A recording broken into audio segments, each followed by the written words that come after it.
All right, guys. Andrew back with Wyatts Warehouse. I'm going to show you what we did with Marvel Superheroes. It came out this past weekend. Show you what, we're going to make some money with it. Maybe. I don't know if we are. Maybe. Let's get into it.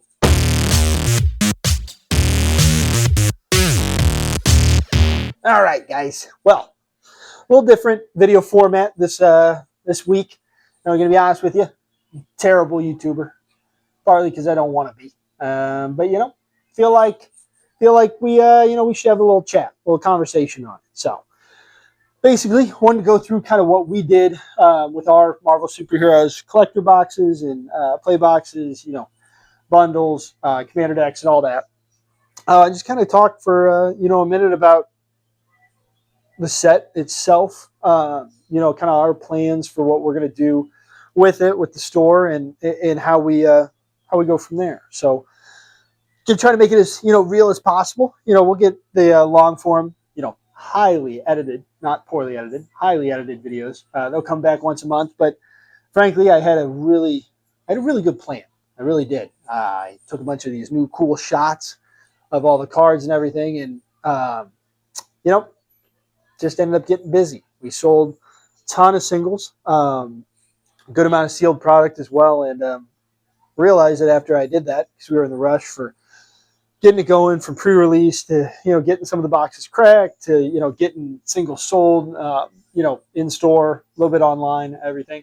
That at the end of the day, I realized that the business kind of took precedence there, and I didn't get to make the top-notch video quality YouTube stuff that you guys are all accustomed to on this here. So I figure at minimum I can give more of a video log that we can all look back on in a couple of years and say, hey,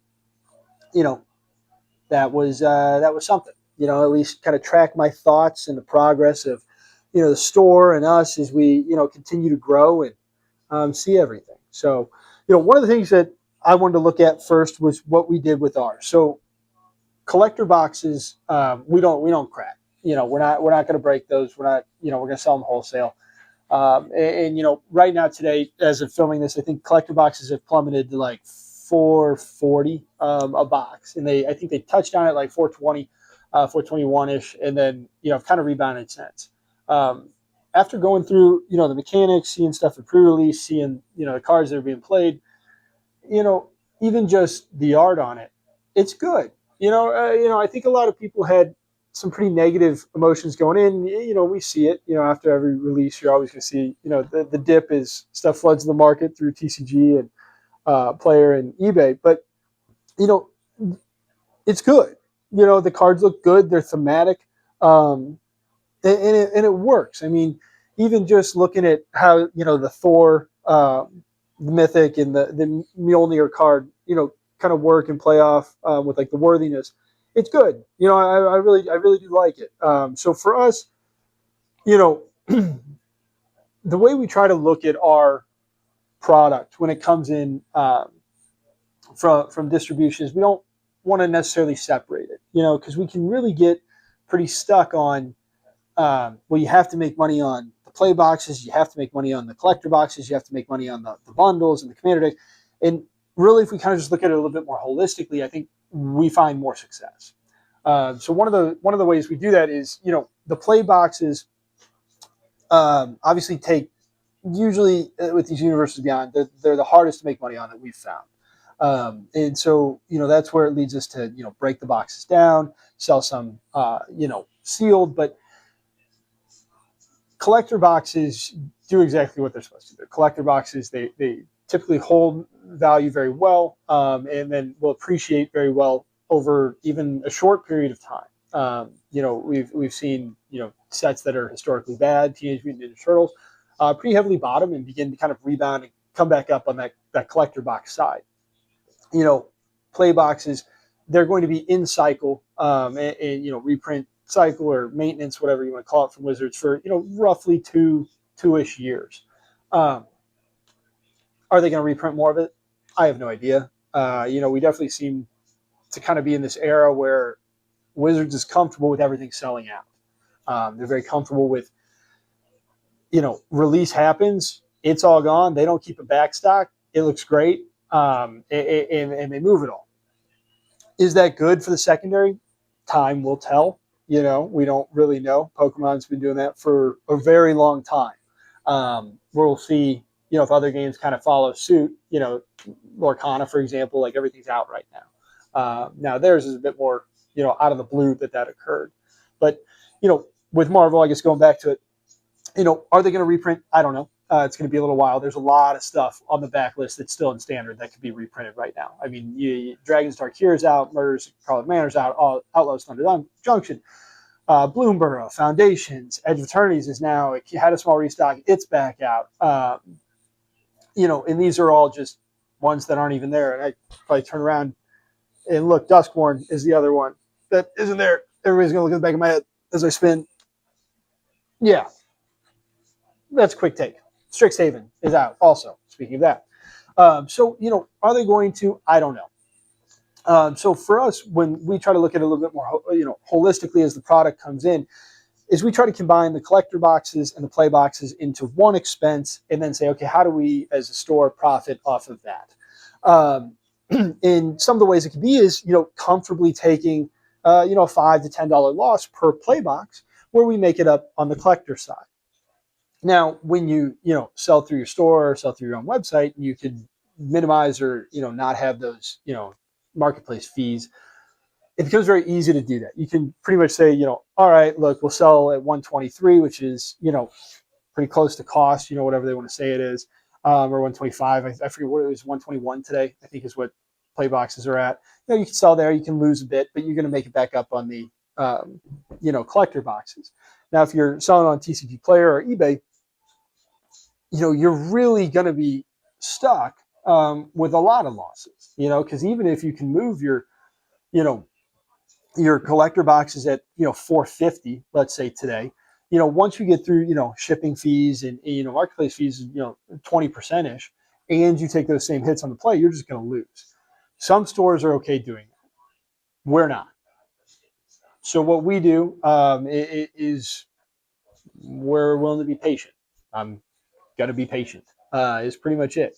It's stupid that anybody would fire sell when it comes out. I understand if you're doing it on credit. I understand if you have to move the cash flow, but there's a long history of these products. I mean, obviously, right now everybody's talking about Lord of the Rings, and we see what the collector boxes are doing there, as they practically doubled in this past weekend, but realistically, when we even look at the play boxes and the set boxes, from sets past, we're seeing decent appreciation. There's no reason. And now that we're entering this market where nothing's really available, there aren't that many reprints. Even when there are reprints, stores are either paying higher than original, or, we're locked into just a couple of cases per week in ordering. We don't really know how it's going to work. And one of the things that we are doing and has kind of changed our mentality on is we're going to make our large orders. We are going to sell to recoup, possibly. If you can't recoup, we will hold. And then we will hold additionally longer term. So we are not at the behest of Wizards or distribution with restocks. We're going to try to hold our inventory, hold our product longer. That's something we're going to carry on, seemingly until something changes on the Wizard side with reprints. I mean, looking at the Hobbit, we're going to try to aim for close to 100 play boxes is what we would try to do, which isn't huge. I understand that, but it's that's what we're going to try to aim for on this, and subsequently higher and higher every time we can. I mean, we try to just spend as much as we can, but at the end of the day, there's not that much available. And so, we're not at pallet level yet or anything like that. But, looking at the Hobbit, we're going to try to, order and hold as much as we can, and kind of ride that, dip initially and then pop back up and continue on. And for us, long-term collector boxes are, I think, make a lot of sense. There's just so much evidence over the past several years that collector boxes will continue to, appreciate, which they will. And they're not being reprinted. It's a one print run. They're all sent out. They appreciate. That's how this stuff works. If you keep it sealed, they appreciate. So we don't crack our collector boxes. For Marvel, we did crack some of our play. I think some of the EV calculators that people were trying to look at and determine, I think we're a bit off.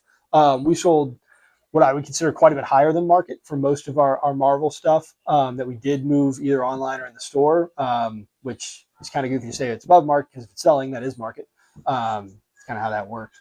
So we did pretty well on those. I felt like our pulls were good. Like I said, the cards look great. I'm excited to hold on to the collectors. Right now they're at 440. We're not going to sell them at 440. We're comfortable more in the 480, 490 range, which if it takes 2 years, then I'm the biggest idiot, and I'll hold it for 2 years. But I'm just going to be patient, and that's what we're going to do. We're not going to rush. I mean, we see what happened using correlatively, big word, for the Jumpstart set. Even Jumpstart for Marvel, when it was on pre-order and everything, it was close to $100. And I looked at it. I said, it's got good stuff. We're just not going to lose money on it. If we're wrong, and we hold for a long time. But if we're not, it'll sell. So we listed ours at I think 130 in store and online. And what are they at? 155 right now. We sold out almost immediately over the weekend when they popped up. We had people coming in buying it. We had them going online. It's just that's what happened. Bundles are a little bit different. They haven't really popped back up or anything. We're just holding ours. It's not a big deal. They'll sell eventually, and that's not. When we talk about we and everybody in the community kind of talk about it. The main products are obviously Commander decks, but Collector and Play Booster. So that's where we're at. So what we do pretty much is the only thing we'll ever really crack apart is going to be our is our Play Boosters. There are some certain times where if we get a big influx of Commander decks, that we could find ourselves saying, hey, can we break these down to move it faster? Because one of the things that is definitive in this industry, in my opinion, that's great. But singles move faster in Magic than sealed product. They just seemingly do. So, that's kind of the question that we look at and have to weigh as a store is, we spend X dollars. How long do we not need that X dollars before it turns into Y? And so if we can wait 6 months comfortably, then yeah, we can sell sealed, make sure it's top dollar, and make a pretty healthy profit. If we need that money back much quicker, well, what do we do then? And that's where kind of these questions of this thought process comes through: is do we break it down? Do we kind of try to do a fire sale? But like I was saying, in our situation, we're just not going to lose on it. That's not something that we want to do, and we're comfortable holding for as long as it is. And that could suck. Not going to lie, that could really suck. But I think right now, given the environment, given Wizards of the Coast stance on reprints, I don't think I'll be wrong. I think every box that we break today is one that would have gone up and potentially will go up faster than we expect in the future. So it's one of those things where it's just not what we want to do. What I want to do is I want to get to focus very heavily on maintaining sealed product. Magic is obviously a player's game. There's no question. When we look at Pokemon, and obviously there are tournaments, or there's worlds, there's all that stuff. But Magic is very heavily played. There's just no question. And so the singles are there, but and that's why they move so quickly, I should say. But it's like every time, I guess this is my point as I retract back. Every time we break a box, I feel that you've taken the value of whatever that box was and the potential future value, and you've dismantled it into this set of cards.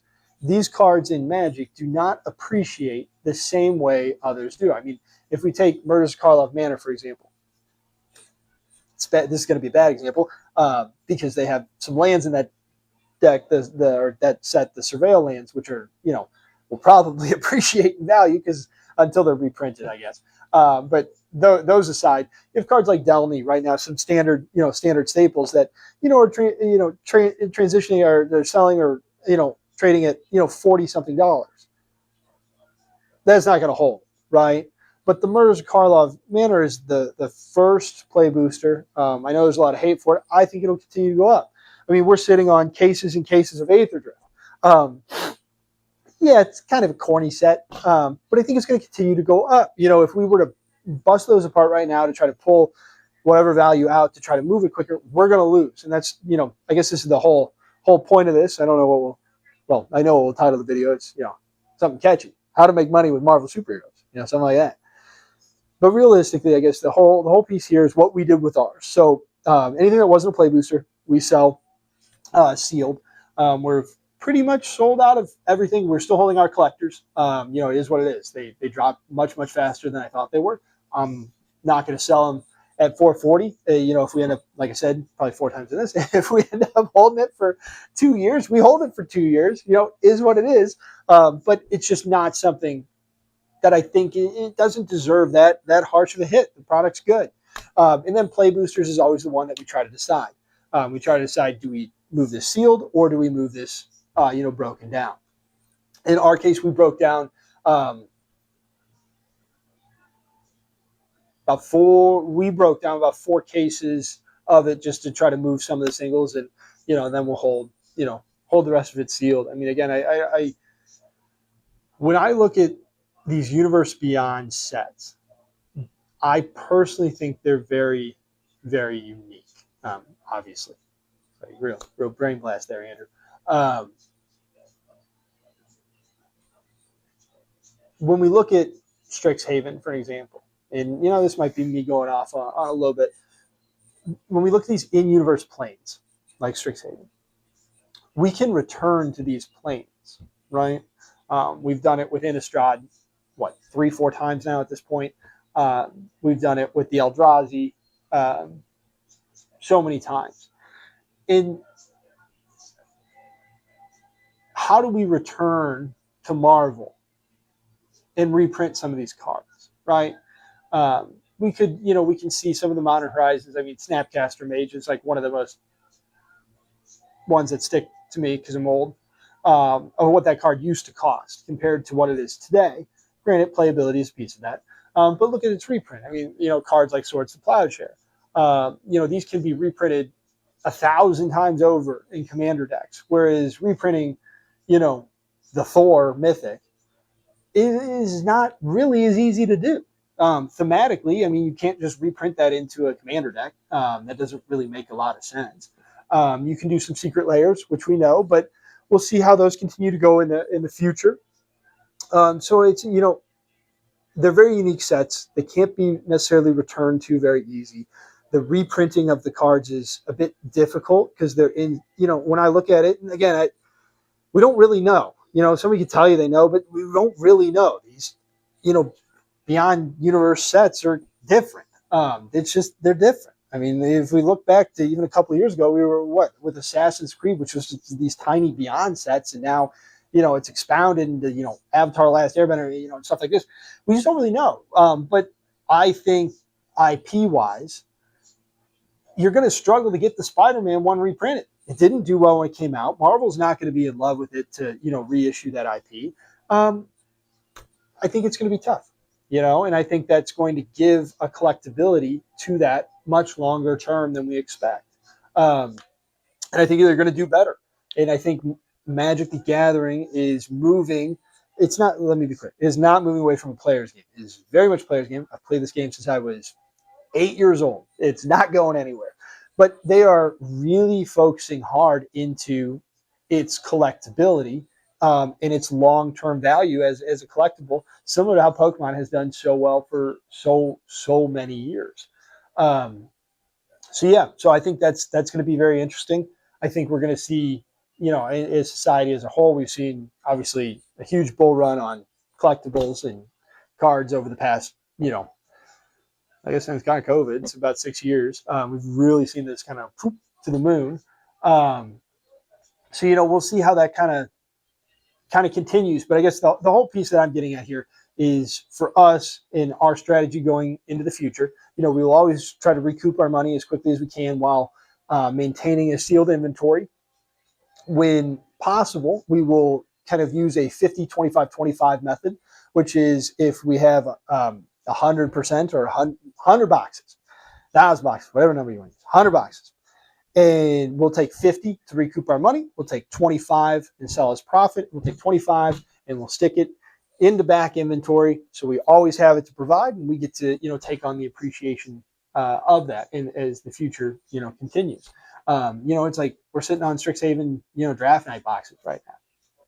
Nobody wants them. Sounds good. Somebody will want them eventually. And if not, they'll probably appreciate, you know, just, you know, as time goes on. So that's kind of what we're going to use as our metric. And that's kind of just the thoughts that I wanted to, you know, express or give on this.